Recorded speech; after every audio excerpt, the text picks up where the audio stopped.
Throughout this series, we've explored the principles and practices that make up a thinking environment. Now, let's bring it all together.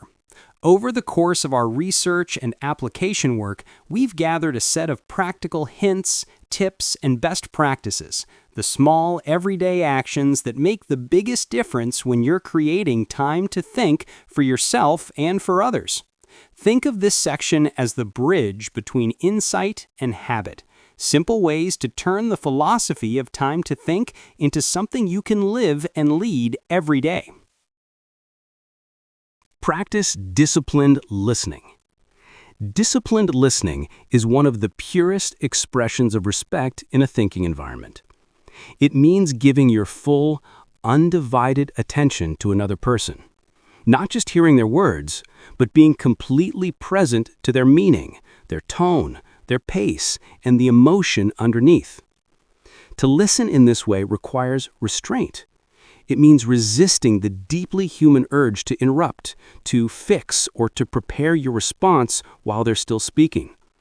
Most of us have spent years learning to listen in order to reply. Disciplined listening asks us to unlearn that habit and to listen purely to understand. When you do this, something subtle but extraordinary happens. The thinker begins to feel genuinely safe, not judged, not hurried, not competing for airtime. That safety allows their thinking to deepen and clarify. They begin to hear their own mind more clearly because your attention is silently communicating your mind matters. Of course, disciplined listening isn't easy in today's world of constant distraction. Phones buzz, thoughts wander, and the pace of work pushes us toward multitasking. But it is precisely because attention is so rare that it is so powerful. When someone experiences your full attention, they don't just think better. They trust more, collaborate more, and contribute more openly. Listening like this changes the atmosphere of a room. It turns conversation into connection and connection into insight. Practicing disciplined listening is not about perfection, it's about intention. Each time you choose to stay quiet, to stay curious, and to stay fully present, you are creating a small pocket of space where deeper thinking can emerge. And over time, that practice becomes transformational for the thinker, for the relationship, and for the culture around you. Balance appreciation and critique. Nancy Kline reminds us that the human mind thinks best in an atmosphere of appreciation. And she offers a simple but powerful guideline, a ratio of 5 appreciations to every 1 critique. At first, that might sound excessive, but this balance changes everything about how people feel and how they think. When people feel genuinely valued, they become bolder, more creative, and more willing to take risks in their thinking. They're no longer defending themselves, they're exploring ideas. Appreciation doesn't mean flattery or vague praise. It means specific acknowledgement, noticing and naming a quality, an effort, or a contribution that truly matters. It could be as simple as saying, "I appreciated how clearly you framed that issue," or "You stayed calm and constructive when the conversation got tense." Then, when critique is needed, it lands in a very different way. Because it comes inside a context of affirmation, the thinker can hear it without shame or defensiveness. Critique, offered with respect and framed by appreciation, becomes fuel for growth rather than fear. As leaders, we can practice this balance intentionally. Before offering feedback or correction, pause and ask yourself, what do I genuinely appreciate about this person or the situation? Say that first, and mean it. This single moment of appreciation opens the space for honest reflection and learning. Balancing appreciation and critique isn't about sugarcoating or being overly positive. It's about creating the psychological safety that allows truth to be heard and acted upon. When appreciation becomes the dominant atmosphere, courage, trust, and quality of thinking all rise together. Create rituals of equality. Equality is one of the most radical and essential components of a thinking environment.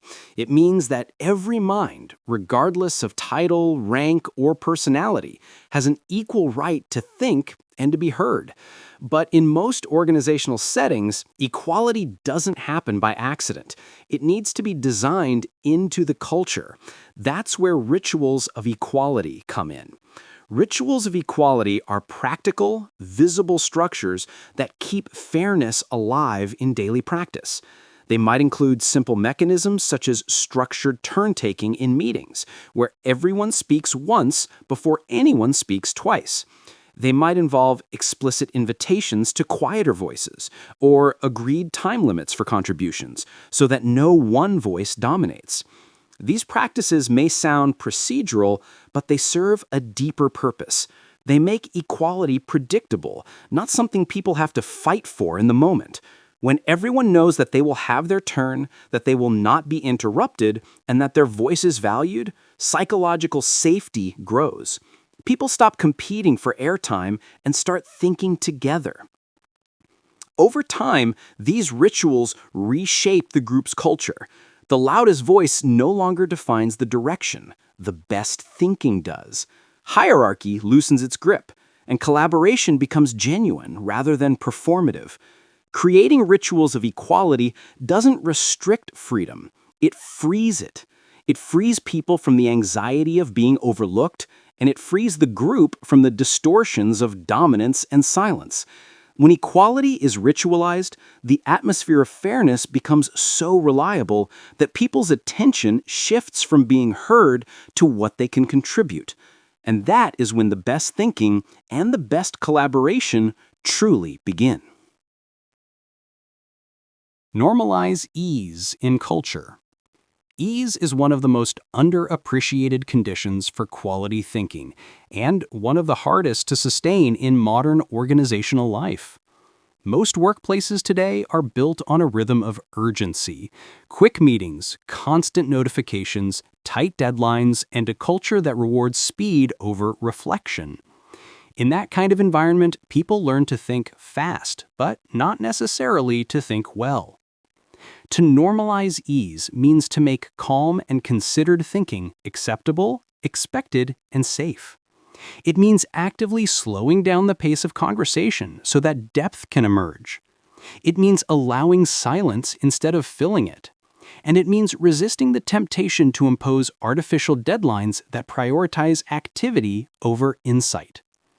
Leaders play a central role in modeling this. When a leader speaks calmly, allows pauses, and resists rushing people to conclusions, they signal that ease is not laziness, it is leadership. A calm tone sets the emotional temperature of the room. A well-paced meeting tells people we have time to think. And reflection time between discussions tells people your ideas are worth waiting for. The impact of normalizing ease is profound. People move out of survival mode, that constant mental fight or flight that limits creativity and reasoning, and into a state of genuine presence. From there, clarity, insight, and connection increase dramatically. Normalizing ease is not about slowing everything down for its own sake. It's about restoring balance.